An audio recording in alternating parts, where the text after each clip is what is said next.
القطرية ثم المحمة ومنها لسيناء ثم فلسطين.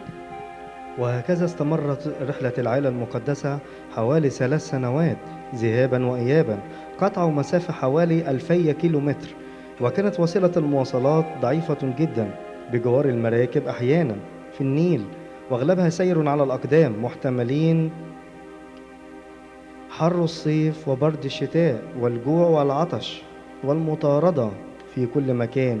كانت رحلة شاقة جدا، ولكنها كانت بركة لمصر.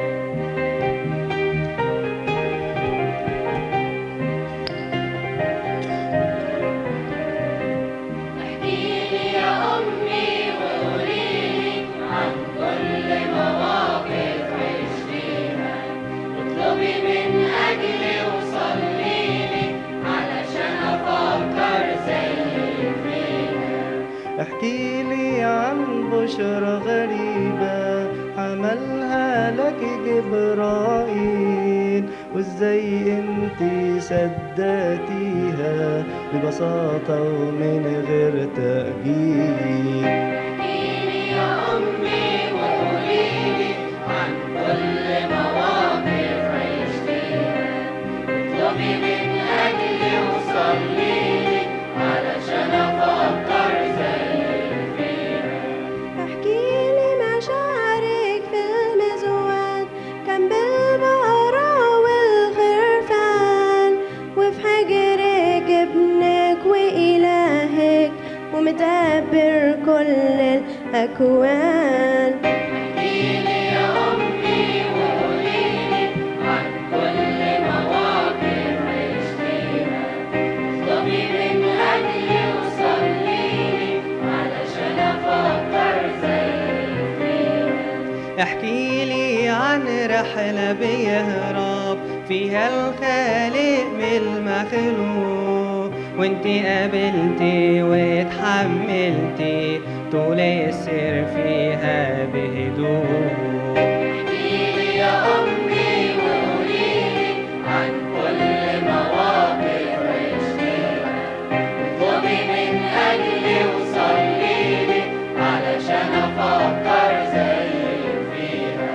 احكيلي عن طاعة ابنك ليكي وليوسف للنهار، وازاي قضت فرصة معاكم اخضع ليكم باستمرار.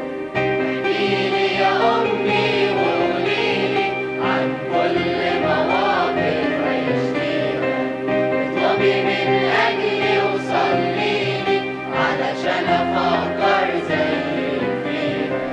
احكي لي عن طلبك منه يوم عرس قانا الجليل، وازاي طلبك غالي عنده بيجاوبه من غير تأكيد. احكيلي يا أمي وقوليلي عن كل مواقف عشتيها، واطلبي من أجلي وصليلي علشان أفكر زيك فيها. احكيلي عن فترة مريرة جازت فيها في نفسك سيف، وانتي شايفة جلده وضربه وشهادة كلها تزييف. احكيلي يا أمي وقوليلي عن كل مواقف عشتيها، واطلبي من أجلي وصليلي علشان أفكر زيك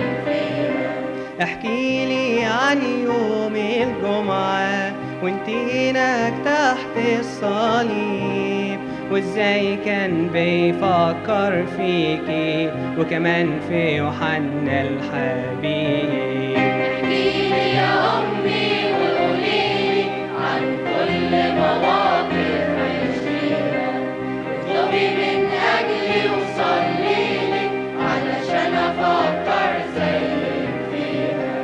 احكيلي عن مشوار عبره باكر والنسل الثانية، وصوت الملك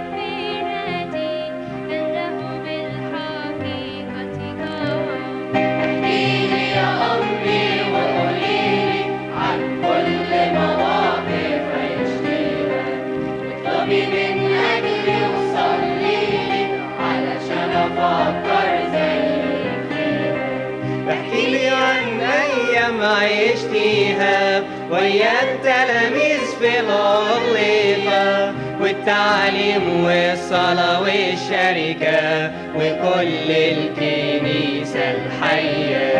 احكيلي يا أمي وقوليلي عن كل مواقف عشتيها، واطلبي من أجلي وصليلي علشان أفكر زيك فيها.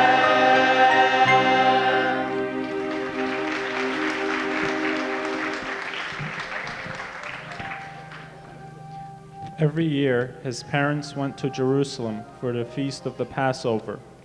When he was 12 years old, they went up to the feast according to the custom.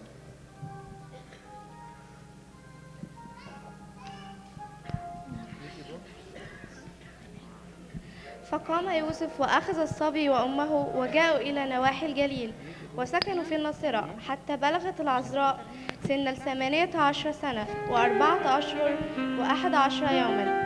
سكنت مريم مع ابنها الحبيب ويوسف الذي كان يعمل نجارا، وكان يساعده الطفل يسوع الذي كان يتردد على الهيكل في أورشليم كل سنة وفي العيد يناقش ويسأل كهنة الهيكل. وأثناء رجوعنا إلى المقدسة لم يجد الطفل يسوع، وحسبوه إنه بين الرفقة، واكتشفوا غيابه بعد 3 أيام. ولما وجدوه قالت له أمه: لماذا فعلت بنا هكذا يا بني؟ هوذا أبوك وأنا كنا نطلبك معذبين. فقال لهما يسوع: ألا تعلمان أنني لابد أن أكون فيما لأبي؟ ثم عاد إلى الناصرة مرة أخرى خاضعا لهما. ولما بلغ سن 30 كان يوسف النجار قد تنيح بسلام. ولا ننسى طلبتها له في عرس قانا الجليل، وقد استجاب له الرب لمحبته وإجلاله لها، وأيضا إنه يسمع لها لأجلنا دايما كلنا.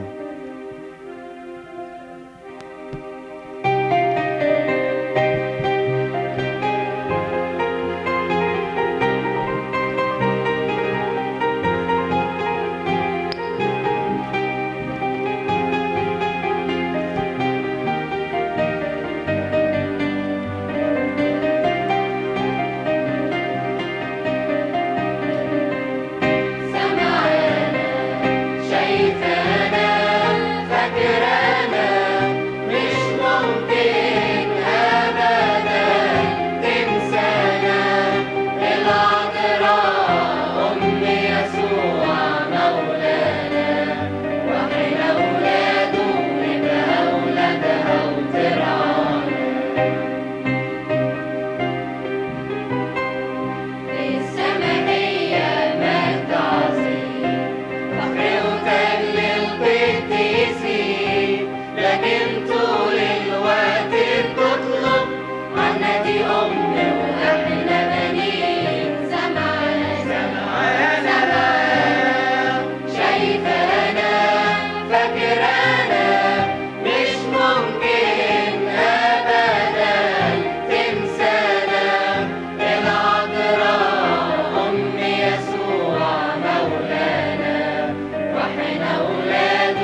stayed at John's house and attended with the apostles all the feasts. After fasting and prayer, the Holy Spirit descended on them, and the Lord let her know the day of her departure 3 days in advance. She let the apostles know, and they took care of her, carried her body, and buried it in the Garden of Gethsemane. They stayed 3 days there until the voice of the praises of the angels could no longer be heard. On their way to bury her, thieves came and tried to prevent them. Then the arms of one of the thieves, who was called Theophania, was detached from his body, and he cried out, saying, I am the paralytic who was sick for 38 years and did not listen when the Lord told me, do not sin anymore. I beg you to pray for me that he may have mercy on me.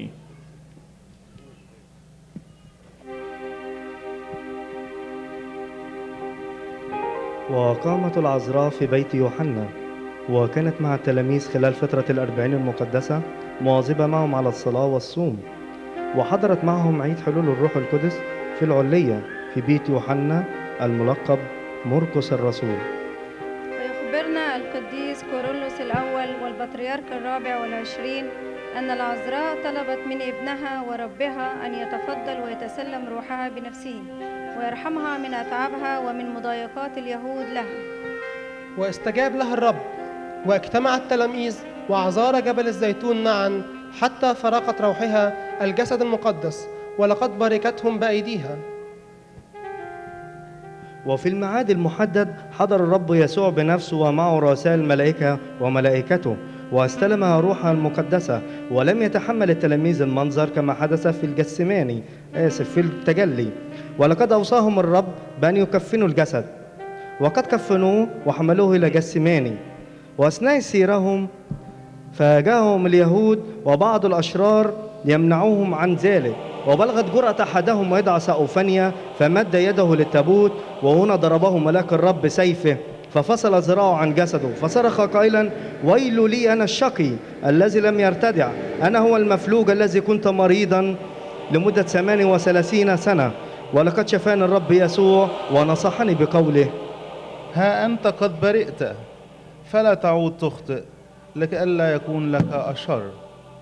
وتحنن الرسل عليه وصلوا من أجله، فعادت يده صحيحة مرة أخرى. وتم دفن الجسد في جثيماني، وبقوا لمدة 3 أيام حتى انقطعت أصوات الملائكة وعادوا مرة أخرى. ولقد رأوا توما الرسول وهم عائدين لأورشليم، فأخبروه بنياحة السيدة العذراء، وطلب منهم أن يرى الجسد ليأخذ البركة، فلم يجدوه وظنوا أنه سرق. ولكن توما الرسول أخبرهم أنه رأى الجسد وهو صاعدا للسماء مع الملائكة، وطلب منها بركة خاصة، فأعطته الزنار المقدس الذي كان يلف ثوبها، ويوجد الآن بكنيسة الزنار في حمص بسوريا. وهكذا نرى أن العذراء قد تنيحت بعد أن عاشت على الأرض 58 سنة و8 أشهر و16 يوما، حيث كانت نياحتها في اليوم 21 من شهر طوبة. وتعيد الكنيسة تذكارا لها أيضا بعد صوم الرسل، وبعدما صلوا لكي يروا الجسد مرة أخرى، وصعدوا للسماء في اليوم 16 من شهر مصر.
Then his hand came attached to his body. It is also mentioned that Thomas the Apostle was not with them at the time of St. Mary's burial, but during his travel back from India, he saw a choir of angels with St. Mary ascending into the heaven. Then he raised his voice, asking for blessings, and he did receive blessing through the veil of St. Mary, which is now present in the church in Syria. And Thomas told the rest of the apostles of this, and they fasted for 15 days, and thereafter they saw the Virgin Mary. This is the reason the Church celebrates the Assumption of St. Mary's body, following the tradition that the apostles started with their fasting on the 6th of the Coptic month of Mesra. وأشياء كثيرة قيلت عنك يا والدة الإله لا تقدر ولا تحصى من الرموز، فإنها عصا هارون التي أفرخت ثمرا، والسلم الذي رآه يعقوب، والتابوت الموشى بالذهب من كل ناحية، والغطاء الكروبي، والقسط الذهبي المخفي فيه المن، والمنارة الذهبية الحاملة النور الحقيقي. إنها فرح هابيل البار، ونعمة إبراهيم، وخلاص إسحاق، وتهليل يعقوب، وفخر يهوذا، وكرازة موسى، وكرمة صموئيل النبي، وفخر إسرائيل، وصديقة سليمان، وهي خلاص أشعياء، وشفاء أرميا، وهي علم حسقيال، ونعمة دانيال، وقوة إيليا. كل هذا يدل على ولادتك العجيبة يا مريم العذراء.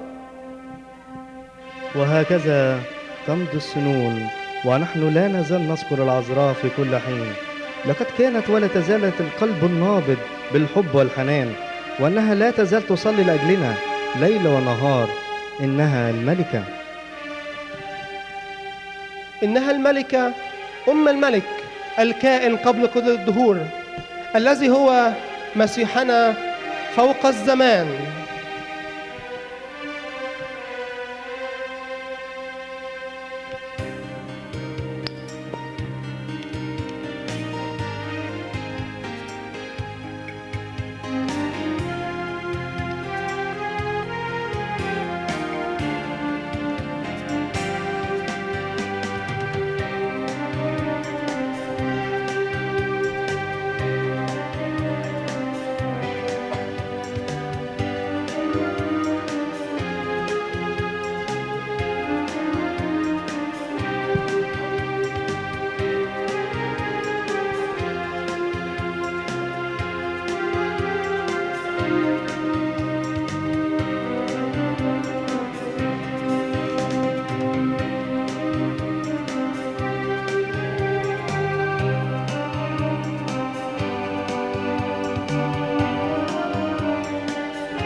كان في العلقة المشتعلة رمز تجسد من العذراء.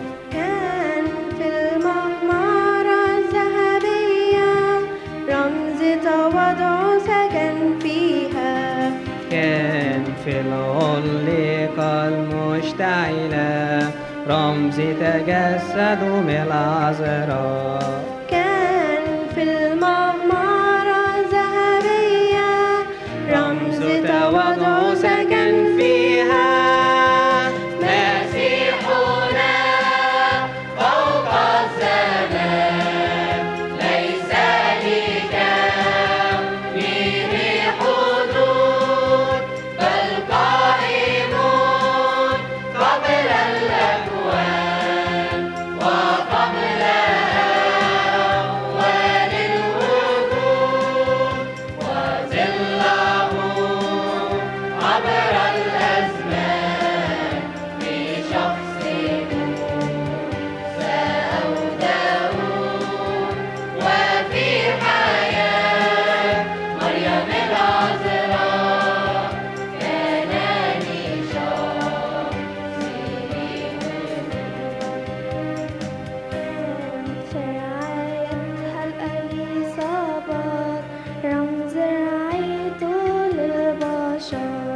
كان في يجوز في نفسك سيف رمز ألمها المشتعلة.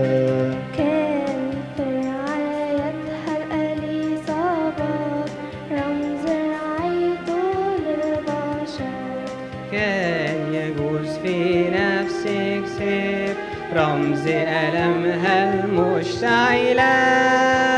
مسيحنا فوق الزمان ليس لجميع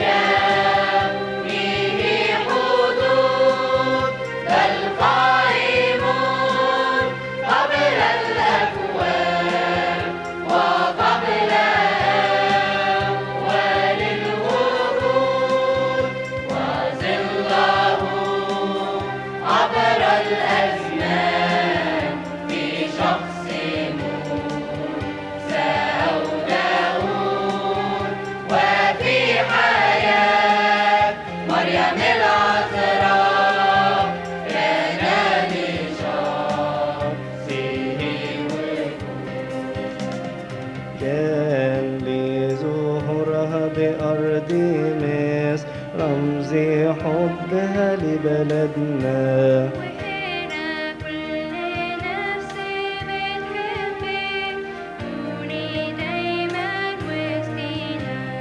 كان لظهورها بأرض مصر رمز حبها لبلدنا. وهنا كل نفس بتحبك كوني دايما